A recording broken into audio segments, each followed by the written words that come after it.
বিরক্ত করিস না, দেখতে দে। আমি তোকে খুন হবার হাত থেকে বাঁচাচ্ছি।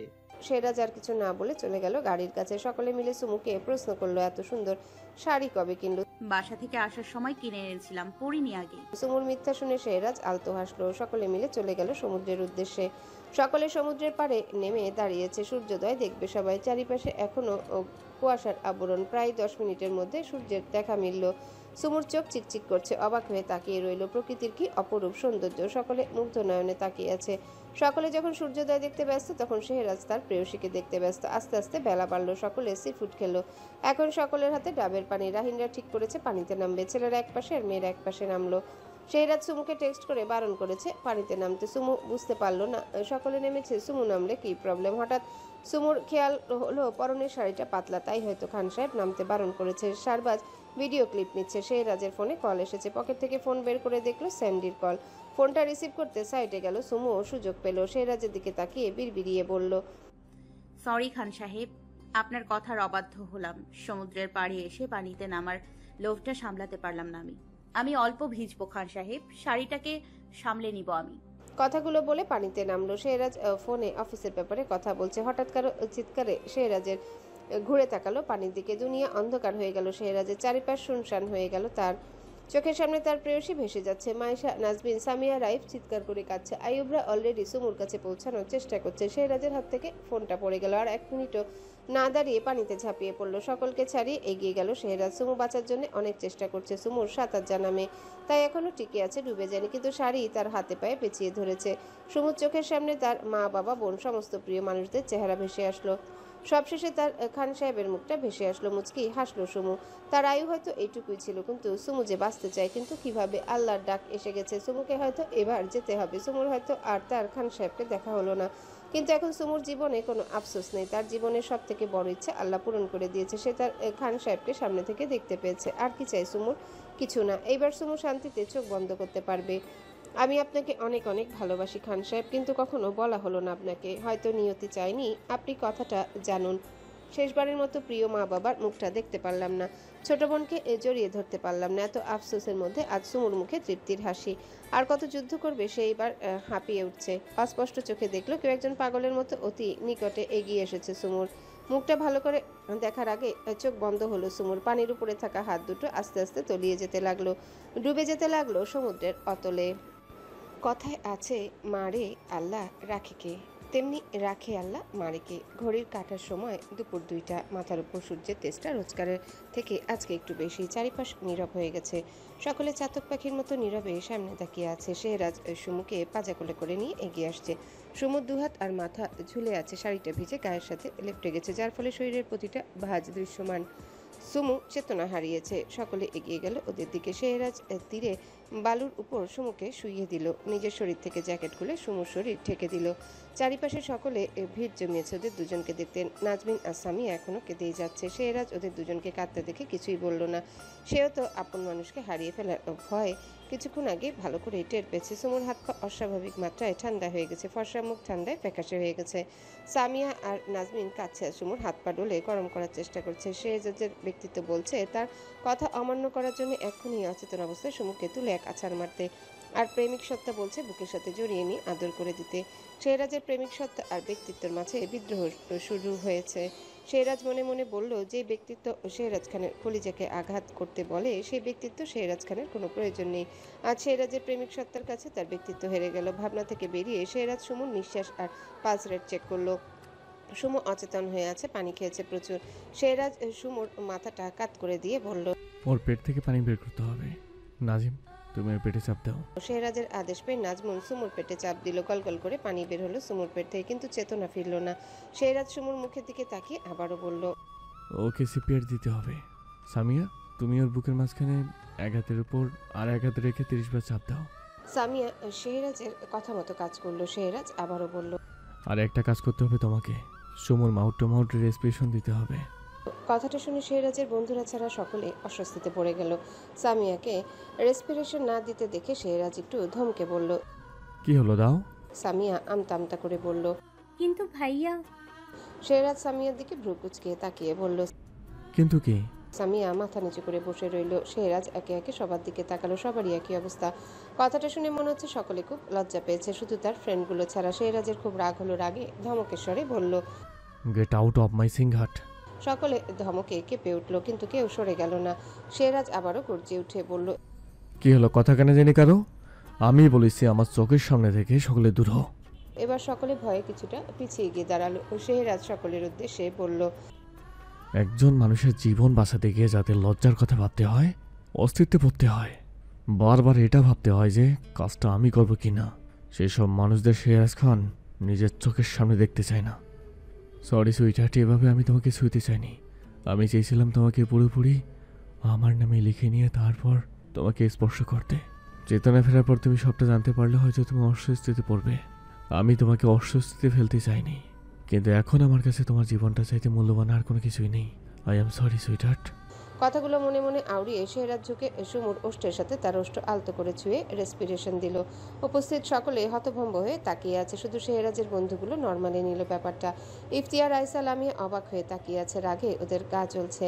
শেহরাজ সুমুর ওষ্ঠে ওষ্ঠ মেলাবে এমনটা কেউ কল্পনা করেনি। 3বার রেসপিরেশন দিয়ে সরে এলো। শেহরাজ বিড়বিড়িয়ে বলল, এগেইন সরি সুইটহার্ট। কথাটা সুমু শুনলো কিনা কে জানে, পিটপিট করে চোখ মেলে তাকালো। সুমুর সাথে শেহরাজের জীবনটাও হয়তো এতক্ষণে নতুন করে ফিরে এলো। ভারী একটা দীর্ঘশ্বাস ছাড়লো শেহরাজ। আকাশের দিকে তাকিয়ে সৃষ্টিকর্তাকে হাজারো কোটি শুক্রিয়া জানালো সে। সুমুর দিকে তাকালো, ঘাড়ের নিচে হাত দিয়ে সুমুকে উঠে বসালো। সুমুকে তাকাতে দেখে সকলে ছুটে এলো সুমুর কাছে। শেহরাজ এখন আর বাধা দিল না। সামিয়া, নাজমিন সুমুকে জড়িয়ে ধরে কেঁদে দিল। মায়েশা সুমুর মাথায় হাত বুলিয়ে দিল। শেহরাজ সকলের উদ্দেশ্যে বলল, ও এখন ঠিক আছে, মরা কান্না না কেঁদে সরো। ওকে রিসোর্টে নিয়ে যেতে হবে। রাহিন, তুই এখানে ডাক্তারের নাম্বার ম্যানেজ করে ফোন দিয়ে রিসোর্টে আসতে বল। কথাগুলো বলে সুমুকে পাজা কোলে তুলে নিল। সুমু চোখ বন্ধ করে আছে, অনেক দুর্বল সে। সুমুকে কোলে নিয়ে শেহরাজ আবারও একবার সমুদ্রের পানির দিকে তাকালো।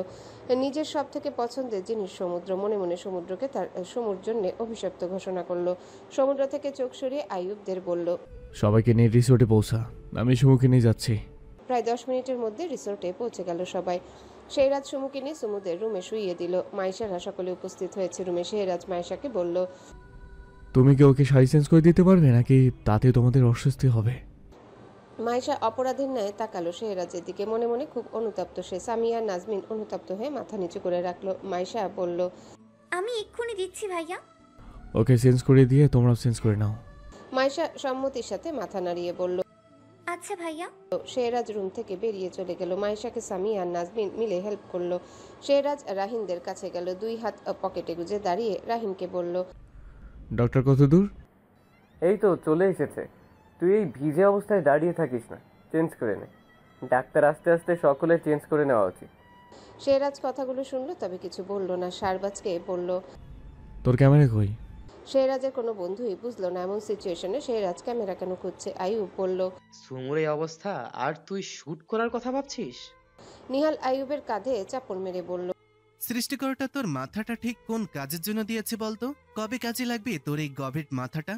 শেহরাজ ওদের দুজনের দিকে চোখ গরম করে তাকালো। দুজনের মুখে আঙ্গুল দিল। অমিত বলল, ওদের কথা ছাড় তো, তুই আগে চেঞ্জ করে নে। ক্যামেরা সারবাজের কাছেই আছে।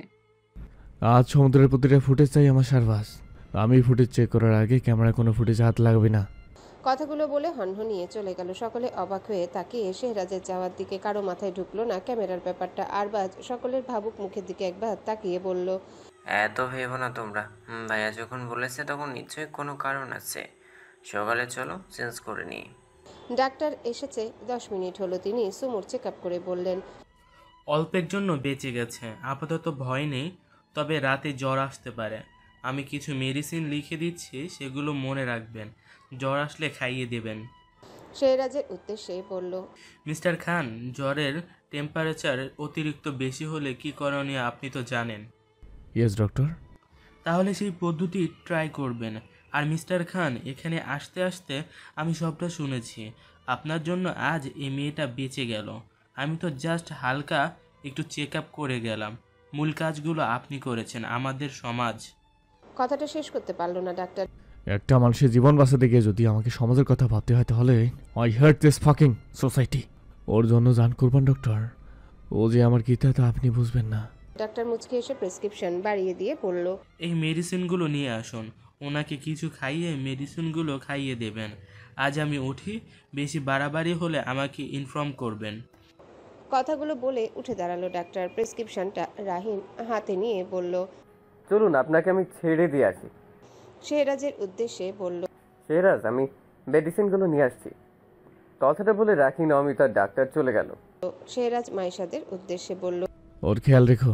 মাইশা সম্মতিসূচক ঘাড় নাড়ালো। সামিয়া নাজমিন সুমুর মাথার কাছে বসে আছে। রাইসা, ইফতিয়া, লামিয়া, নয়ন পাশের সোফায় বসে আছে। তিশা আর রাইফ সুমুর পায়ের কাছে বসে আছে। সুমু ঘুমাচ্ছে, অনেক ক্লান্ত সে। শেহরাজ সুমুর দিকে এক পলক দেখে পেরিয়ে গেল রুম থেকে। পিছে পিছে ফ্রেন্ডরাও গেল। বাহিরের বারান্দায় এসে দাঁড়ালো শেহরাজ। আইয়ুব শেহরাজের কাঁধে হাত রাখলো। শেহরাজ আনমনেই বলল, আর সুমুর এই অবস্থার জন্য যে দায়ী, তাকে আমি ছাড়বো না। তো আমার সুমু যতটা কষ্ট পেয়েছে তার 10 গুণ বেশি কষ্ট আমি তাকে দেব। শেহরাজের কথায় ওর বন্ধুরা খুব অবাক হলো। আইয়ুব কিছু বলতে যাবে, তখনই অমিতার রাহিন এসে পৌঁছালো। শেহরাজ সকলের উদ্দেশ্যে বলল, এখন আর কোনো প্রশ্ন নয়, রাতের ব্যাপারটা নিয়ে কথা বলো। সকলে আবারও একসাথে রুমে ঢুকলো। সুমুর জন্য খাবার আনা হলো। মাইশা ওকে খাইয়ে ওষুধ খাইয়ে দিল। আবারও শুয়ে পড়লো সুমু। সামিয়ার নাজমিনের খাবারটাও রুমে এনে দেওয়া হলো। ওরা দুজনও খেয়ে নিল। ওদের দুজনকে বসিয়ে রেখে সকলে দুপুরে খাবার খেতে চলে গেল। খেয়ে সকলে একটু রেস্ট নিবে। ঘড়ির কাঁটায় সময় রাত 8টা। সকলে সুমুর রুমে উপস্থিত। সন্ধ্যা থেকে সুমুর প্রচণ্ড জ্বর এসেছে। এর মধ্যে শেহরাজ দুবার ডাক্তারকে ডেকে ফেলেছে। ডাক্তার ঔষধ দিয়েছে। জ্বর কমার বদলে আরো বেড়ে গেছে। শেহরাজ বুঝতে পারছে না কি করা উচিত। কারোরই ভালো লাগছে না। সুমুকে খাইয়ে ওষুধ খাওয়ানো হয়েছে, খেতে চাইছিল না। শেহরাজ ধমকে ধামকে অল্প কিছু খাইয়েছে। আবারও ঘুমিয়ে পড়ে সুমু। মাইশা জলপট্টি দিচ্ছে, তাও জ্বর কমছে না। লামিয়া, রাইসা, ইফতিয়ার আগে ফুসছে। সুমুকে নিয়ে শেহরাজের এত বাড়াবাড়ি সহ্য হচ্ছে না তাদের। ইফতিয়ার মতে, সামান্য জ্বর নিয়ে তো বাড়াবাড়ি কি আছে, মরে তো যাচ্ছে না, ওষুধ দিয়েছে, আস্তে আস্তে ঠিক হয়ে যাবে। লামিয়া ইফতিয়ার কথা শুনে বিড়বিড়িয়ে বলল, কই মাছের জান সমুদ্রের পানিতেও মরল না, সামান্য জলে কি আর মরবে। ইফতিয়ার, রাইসা, লামিয়া, তিশা একসাথে এক রুমে থাকবে। তারা 4 জন এখন রুমেই আছে। ডিনারও করে ফেলেছে। শেহরাজ সন্ধ্যায় বারণ করেছিল আগে থেকে ব্যাপারটা বাড়িতে না জানাতে, কিন্তু কিছুক্ষণ আগে ইফতিয়া খুশি বেগমকে সবকিছু বলেছে। খুশি বেগম বাড়ি মাথায় করে নিয়েছেন। হাসি বেগমের টেনশনে অসুস্থ হয়ে পড়েছেন। শামীম সাহেব স্ত্রীকে সামলাচ্ছেন। আনোয়ার সাহেব রাহিন আর মাইশাকে কল করে অনেক বকেছেন। আর তারা থাকতে কিভাবে সুমুর এমন অবস্থা হলো, তারা কি করছিল, আরো নানান কথা। শেষমেশ শেহরাজ ফোন নিয়ে বলেছে কাল তারা ফিরে যাচ্ছে। আর যতক্ষণ এখানে আছে সুমুর সব দায়িত্ব তার। শুধু শুধু রাহিনদের বকে লাভ নেই, ওদের কোনো দোষ নেই। আনোয়ার সাহেব শেহরাজের কথা শুনে একটু শান্ত হয়েছে। রাত প্রায় 10টা, জ্বর এখনো একই অবস্থায় আছে। শেহরাজ মাইশাকে বলল সুমুকে আবারও গোসল দিয়ে আনতে। মাইশা, নাজমিন আর সামিয়া মিলে সুমুকে গোসল দিয়ে আনলো। শীতে কাঁপছে সুমু। বেডে শুয়ে ব্ল্যাঙ্কেট জড়িয়ে দিল সুমুর শরীরে। সকলে পাশে বসে রইল। রুমে উপস্থিত কেউ রাতে খায়নি। শুধু রাইসা, তিশা, ইফতিয়া, রাইফ আর লামিয়া খেয়ে ঘুমিয়ে পড়েছে। শেহরাজ মাইশা আর নয়নকেই বলল, মাইশা, ভাইয়াকে নিয়ে খেয়ে রাতে ঘুমিয়ে পড়ো, আমি আসছি। মাইশা যেতে চাইছিল না। রাহিন জোর করে ওদের দুজনকে খাইয়ে শুতে পাঠালো। শেহরাজ রাহিনকে বলল, তোমরাও খেয়ে নাও, নাজিম আর সামিকে নিয়ে যা, আমি আসছি এখানে। রাহিন বুঝলো শেহরাজ একটু প্রাইভেসি চাইছে। সাথে খুব ভালো করে জানে শেহরাজ আজ রাতে আর কিছু খাবে না। রাহিন সকলকে নিয়ে চলে গেল। শেহরাজ গিয়ে সুমুর পাশে বসলো। অপলক তাকিয়ে রইল সুমুর মুখের দিকে। আলগোছে সুমুর হাতটা ধরলো। জ্বরে শরীর পুড়ে যাচ্ছে এখনো সুমুর। শেহরাজ সুমুর হাতে তার ওষ্ঠ দিয়ে আলতো করে ছুঁয়ে দিল। ঘুমের মধ্যে হালকা কেঁপে উঠল সুমু। কে জানে সুমু বুঝলো কিনা তার খান সাহেবের আদুরে ছোঁয়া। শেহরাজ সুমুর দিকে তাকিয়ে দেখতে লাগলো তার প্রেয়সীর মায়া ভরা মুখটা। প্রায় রাত 11টার দিকে সুমুর জ্বর কমলো। শেহরাজ 1 ঘন্টা একভাবে বসেছিল। জ্বরটা একটু কমেছে দেখে রুম থেকে বেরিয়ে আসলো শেহরাজ। বাহিরে এসে নাজমিন আর সামিয়াকে বলল, এখনো জ্বরটা একটু কম, তোমরা রুমে যাও, খেয়াল রাখো ওর। রাতে যদি কোনো সমস্যা হয় আমাকে ইনফর্ম করবে। সম্মতিসূচক মাথা নাড়িয়ে সামিয়ারা রুমে চলে গেল। শেহরাজও চলে গেল তার রুমে। রুমের ভেতরে এসে দেখলো তার বন্ধুরা সবাই উপস্থিত। শেহরাজ কোনো কথা না বলে ল্যাপটপের সামনে গিয়ে বসলো। সার্ভারের থেকে ক্যামেরা নিল। ক্যামেরার সবগুলো ফুটেজ চেক করতে লাগলো। হঠাৎ একটা ফুটেজ দেখে সকলের চোখ বড় হয়ে গেল। সকলে অবাক হয়ে একে অপরের মুখ দেখতে লাগলো। ফুটেজটা দেখে শেহরাজের মাথায় খুনের নেশা জাগলো। ঠোঁটে বাঁকা হাসি দেখা গেল। হঠাৎ উচ্চস্বরে হাসতে লাগলো শেহরাজ। শেহরাজের হাসিতে ওর বন্ধুরা আটকে উঠলো। তারপর হঠাৎ করে হাসিটা গায়েব হয়ে গেল তার। এখন শেহরাজ শান্ত। এই শেহরাজকে খুব ভালো করে চেনে ওর বন্ধুরা।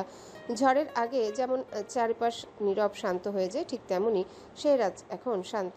ভোরের আলো এখনো ফোটেনি। সকলে রেডি হয়ে গেছে। বাস এসে গেছে। রাহিন শেহরাজের জন্য ক্যাব বুক করে দিয়েছে। শেহরাজ সুমুকে নিয়ে আলাদা যাবে, বাকি সবাই বাসেই যাবে। সমুদ্রটা এখন অনেক কম। কাল সারা রাত শেহরাজ নির্ঘুম কাটিয়েছে। বারবার খোঁজ নিয়েছে তার প্রেয়সী, যার ফলে সামিয়া আর নাজমিনও সারা রাত ঘুমাতে পারেনি। সুমুকে নাস্তা আর ওষুধ খাইয়ে রেডি করিয়ে দিয়েছে মাইশা। সকলে বাসে উঠে পড়েছে। মাইশা সুমুকে ক্যাবে তুলে দিয়ে বাসে উঠে পড়লো। বাস ছেড়ে দিল নিজ গতিতে। বাস ছেড়ে দিতে শেহরাজ উঠে পড়লো ক্যাবে। সুমু সিটের সাথে মাথা হেলিয়ে চোখ বন্ধ করে বসে আছে। শেহরাজ সুমুর দিকে এক পলক তাকিয়ে ড্রাইভারকে গাড়ি ছাড়তে বলল। শেহরাজ সুমুর দিকে তাকিয়ে বলল, বেশি খারাপ লাগছে সুমু? চোখ মেলে তাকালো সুমু। কাল চেতনা ফেরার পর থেকে এখন পর্যন্ত কারোর সাথে কথা বলেনি, কারো কোনো প্রশ্নের উত্তর দেয়নি, শুধু ঘুমিয়েছে। এখনো কথা বলতে ভালো লাগছে না। সুমুর মুখ দিয়ে অস্পষ্টে বলল না।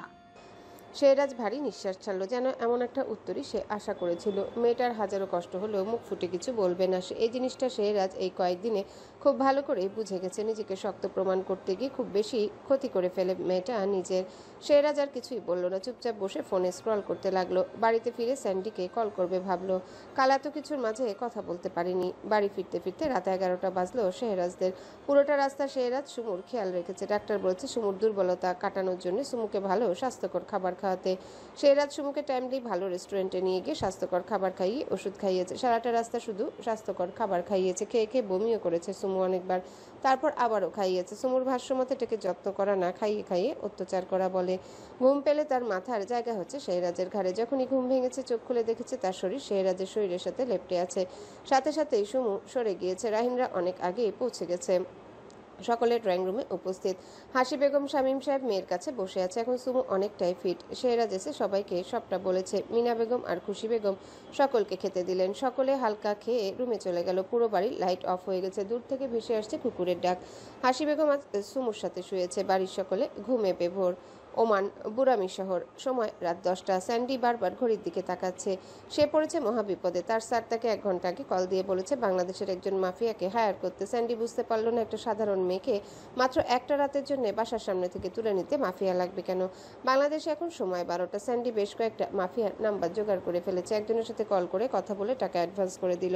প্রায় 1 ঘন্টা পরে মাফিয়াটা তাকে কল করলো। কলটা ধরে আবারও কথা বলে নিল। তারপর একটা মেয়ের আইডিতে টেক্সট করলো স্যান্ডি। শিকদার বাড়ি থেকে একজন মানবী চাদর মুড়ি দিয়ে বাড়ির মেন গেট দিয়ে বেরিয়ে গেল। রাস্তার তার সামনে দাঁড়িয়েছে একজন মানুষ। উডি মাথায় তুলে 2 হাত পকেটে গুজে অন্যদিকে ফিরে তাকিয়ে আছে। মানবীটির ঠোঁটে আনন্দের হাসি। দৌড়ে গিয়ে সে দাঁড়ালো মানবীটির পিছনে। মুখে হাসি রেখেই বলল, আমি জানতাম তুমি আমার কাছে আসবে, আমাকে ডাকবে। মানবটি ঘুরে তাকালো মেয়েটির দিকে। মানবটির মুখ মাস্ক দিয়ে ঢাকা। মেয়েটি ভয়ে দুপা পিছিয়ে গিয়ে আমতা আমতা করে বলল, কে কে কে আপনি? মানবটি আর কোনো কথা বলার সুযোগ দিল না। মেয়েটাকে রুমাল চেপে ধরলো মেয়েটার মুখে।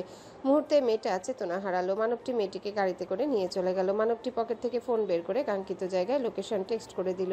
স্যান্ডি ফোন হাতে নিয়ে বসেছিল। টেক্সট পাওয়ার সাথে সাথে ইনবক্সে ঢুকে তার স্যারকে লোকেশন সেন্ড করলো। শেহরাজ ফোন ইনস্টাগ্রামে স্ক্রল করছিল। স্যান্ডির টেক্সট দেখে বাঁকা হাসলো সে। বাড়ি ফেরার পর রাহিনের থেকে গ্যারেজ আর গাড়ি চাবি নিয়ে রেখেছিল। গুনগুন করে গান গাইতে গাইতে ড্রেসিং টেবিলের সামনে দাঁড়িয়ে ডার্ক সাইড পারফিউমটা হাতে নিয়ে শরীরে ইউজ করলো। ফোনটা পকেটে রেখে চাবিটা হাতে নিয়ে গুনগুন করে গান গাইতে গাইতে বেরিয়ে গেল বাড়ি থেকে। শুনশান পরিত্যক্ত একটা গোডাউনের ভিতর হাত পা বেঁধে ফেলে রাখা হয়েছে মানবীটিকে। সামনে দাঁড়িয়ে আছে মাস্ক পরা মানবটি। গাড়ির শব্দ শুনে মানবটি ছুটে গোডাউনের বাহিরে গেল। কাঙ্ক্ষিত লোকটিকে গাড়ি থেকে নামতে দেখে বাঁকা হাসলো। সামনে গিয়ে দাঁড়িয়ে হাত বাড়িয়ে দিল লোকটির দিকে। লোকটি সেদিকে পাত্তা না দিয়ে বলল, কোথায় রেখেছেন? মানবটি হাত নামিয়ে নিল। মুখের হাসিটা তার নেই। গম্ভীর গলায় বলল, ভেতরে বেঁধে ফেলে রেখেছি। লোকটা গম্ভীর গলায় বলল, সব ব্যবস্থা করে রেখেছেন? জি স্যার। কাজটা কেন করেছে? কিছু স্বীকার করেছে? জি স্যার। কেন করেছে? মানবটি সব খুলে বলল লোকটিকে। লোকটি আর 1 মিনিটও দাঁড়ালো না, হনহনিয়ে চলে গেল গ্যারেজের ভিতরে। তার পেছন পেছন মাস্ক পরিহিত লোকটিও আসলো। ভেতরে এসে মানবটি চেয়ার এনে দিল। লোকটা চেয়ারে বসে বলল, ওর জ্ঞান ফেরার ব্যবস্থা করুন। আদেশ পাওয়ার সাথে সাথে মানবটি পানি এনে মেয়েটার মুখে মারল। পিটপিট করে চোখ মেলে তাকালো মেয়েটি। সামনে তাকে মাস্ক পরিহিত 2জন পুরুষকে দেখতে পেয়ে ভয় পেয়ে গেল। চিৎকার করে বলল, কারা আপনারা? আর আমাকে এইভাবে তুলে এনেছেন কেন? বসে থাকা পুরুষটি পায়ের উপর পা তুলে বলল। এসকে। মানবীটির চোখ ছানা বড়া হয়ে গেল। মুখ দিয়ে অস্পষ্ট বলল, শেহরাজ। শেহরাজ উচ্চস্বরে হেসে উঠল। কেমন গা ছমছম করা হাসি। এই হাসিতে কোনো মুগ্ধতা নেই, আছে শুধু আতঙ্ক। মেয়েটি ভয়ে সিটিয়ে গেল। শেহরাজ হাসি থামিয়ে বলল, শুধুমাত্র আমাকে পাওয়ার জন্য আমার কলিজা হাত দিয়ে ফেললা তুমি লামিয়া? কাজটা কি তুমি ঠিক করেছো বলো? তুমি জানো আমার কলিজাটা শুকিয়ে গিয়েছিল। আমি ভেবেছিলাম আমি আমার সুমুকে হারিয়ে ফেলবো। তুমি কি জানো আমার সুমু কতটা কষ্ট পেয়েছে? জানো? জানবে কিভাবে বলো? তুমি তো ওই জায়গাটা ছিলে না। ইস, এখন তোমার খুব আফসোস হচ্ছে তাই না? আফসোস করো না লামিয়া, আমি তোমাকে এখন ফিল করাবো আমার সুমুর কষ্টটা। আচ্ছা বলো তো, তোমার ওই অভিশপ্ত দুটো হাত আগে কাটবো নাকি নাকি আগে তোমাকে পানিতে ডুবে মার কষ্ট দেব? নো, আগে তোমার হাত কাটলে তুমি জ্ঞান হারাবে, তারপর তোমার জ্ঞান আবার ফেরাতে হবে, আর তোমার জ্ঞান ফেরার জন্য আমাকে অপেক্ষা করতে হবে। কিন্তু এত সময় তো আমার হাতে নেই। বাড়িতে আমার সুইটার অসুস্থ অবস্থায় পড়ে আছে, তার কাছে আমাকে আবারও ফিরে যেতে হবে। তার থেকে ভালো আমি তোমাকে পানিতে ডুবে মার কষ্ট দিই। লামিয়া ভয়ে অনবরত কাঁদছে, গলা শুকিয়ে গেছে তার, চিৎকার করে প্রাণ ভিক্ষা চাইছে। শেহরাজ বিরক্ত হয়ে বলল, ওর মুখটা বেঁধে দিন। লোকটি আদেশ পেয়ে লামিয়ার মুখটা বেঁধে দিল। শেহরাজ লোকটিকে আবারও বলল, ওকে অ্যাকুয়ারিয়ামের পানির মধ্যে ফেলে দিন। পুরো 5 মিনিট পর পর ওকে তুলবেন আর ফেলবেন, যতক্ষণ না সে সেন্সলেস হয়ে যাচ্ছে ওটার থেরাপি চালিয়ে যাবেন। লোকটি আদেশ পেয়ে শেহরাজের কথা মতো কাজ করলো। লামিয়া নিজেকে বাঁচানোর জন্য হাত পা ছুটছে। শেহরাজের দিকে অনুতপ্ত দৃষ্টিতে তাকালো। শেহরাজ দেখেও দেখলো না যেন লোকটি লামিয়াকে অ্যাকোয়ারিয়ামের পানির মধ্যে ফেলে উপর থেকে আটকে দিল। লামিয়া গলা কাটা মুরগির মতো ছটফট করছে। শেহরাজের ঠোঁটে বাঁকা হাসি ঝুলিয়ে তাকিয়ে আছে। এইভাবে করতে করতে একটা সময় লামিয়া জ্ঞান হারালো। শেহরাজ লোকটিকে ইশারা করলো লামিয়াকে নামিয়ে আনতে। লোকটা লামিয়াকে নামিয়ে আনলো। শেহরাজ বলল, ওকে আমার গাড়ির ডিকিতে রেখে আসুন। আর আপনার পেমেন্ট পেয়ে গেছেন তো?